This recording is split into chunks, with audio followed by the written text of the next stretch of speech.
Hello again, I'm Sam B. Hansen. Today I'm going to be playing a couple of harpsichord works by François and Louis Couperin. First of all, François Couperin.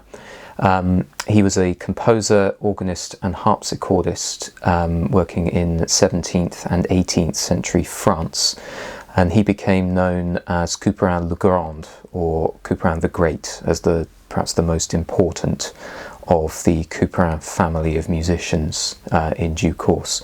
The piece of his I'm going to play today is called Les Barricades Mystérieuses, the Mysterious Barricades. This is a piece written in 1717. It's in rondo form, which means that the main theme that you hear at the beginning keeps coming back round again and again, interspersed by episodes of differing material, but always based on the same kind of style.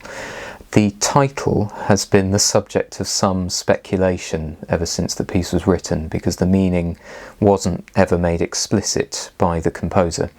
There are various theories linking various things in the music to the title, such as the stopping and starting of the music. It sort of pulls and pushes quite naturally as you go through, as you'll hear in a minute. It could also be the overlapping harmonies and rhythms. There's a certain amount of even syncopation involved in this piece. It could also be the fact that the whole thing is written in the bass clef, which is relatively unusual, I suppose, particularly for music of this time. The highest note I play in this piece is the G above middle C, which is here. Everything else is below that. This half of the keyboard above the G isn't used at all in the piece. Everything is written below there. So it could also be a reference to that.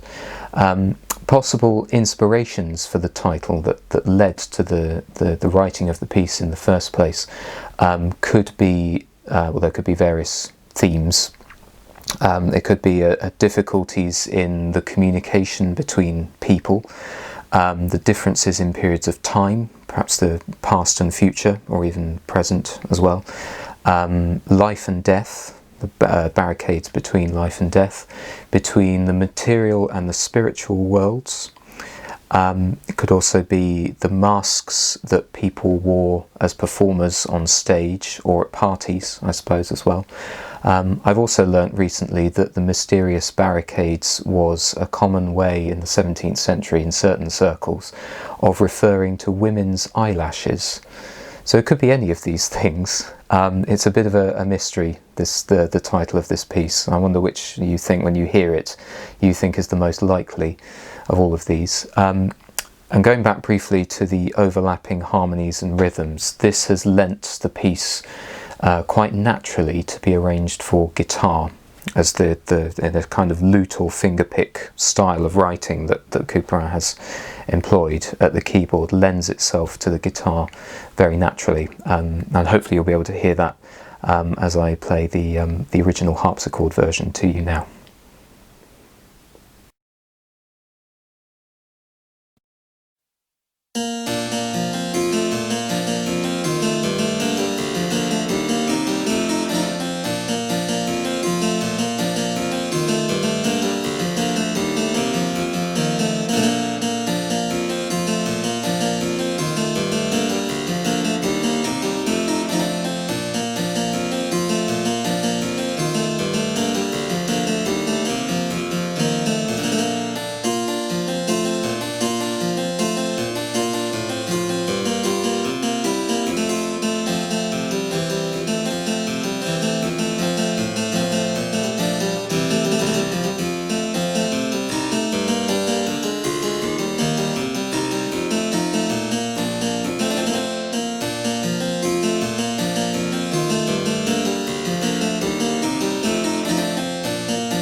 So I'm now going to play you a piece by Louis Couperin, who was the uncle of François and credited with inventing what's known as the unmeasured prelude. This is a piece where the pitch of the notes has been prescribed by the composer, as you'd normally expect it to be, but the rhythm is left entirely to the performer. The piece I'm going to play specifically is called Prélude à l'imitation de Monsieur Froberger, or Prelude in Imitation of Mr. Froberger. The Froberger of the title is Johann Jakob Froberger, who was an influential German composer of the time, 10 years older than Louis Couperin. I wanted to show you the difference, or some of the differences in the scores of Les Barricades, which I played you just now by François Couperin, and the unmeasured prelude I'm about to play you. Here's François Couperin's piece, Les Barricades Mystérieuses. You can see here that, as we'd normally expect from traditional notation, everything is laid out in bars of equal length, and the rhythm has been prescribed very carefully. You can see something here as well of the overlapping rhythm, perhaps that I was talking about earlier and that you heard me play just now. By contrast, here's the beginning of Louis Couperin's piece, the unmeasured section at the beginning. And as you can see here, there are no bar lines at all, and although we've got the pitch of the notes, we've got the order of the notes, but we've got no rhythm at all. All the notes are written as semibreves or whole notes, and the rhythm is left entirely to the performer. The idea is that the performer will respond to perhaps the changes of harmony that they see on the page or the patterns they can see. So whether there are arpeggio movements, they might go a bit quicker perhaps, or scale movements, that kind of thing, and they'll have to decide where to speed up, where to slow down, which is quite a freeing improvisatory experience for the performer and for the audience as well. There is a measured central dance section, which you can see here, and that is written in bars of equal length. I'm going to play the outer sections, which are both unmeasured at the beginning and the end, on a single 8-foot stop, which is a stop that just sounds at piano pitch. See videos 3 and 7 for more information about stops. But for the central dance section, I'm going to add a 4-foot stop over the top, which will sound an octave higher, and we'll have the 2 octaves sounding together.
Thanks for watching once again today.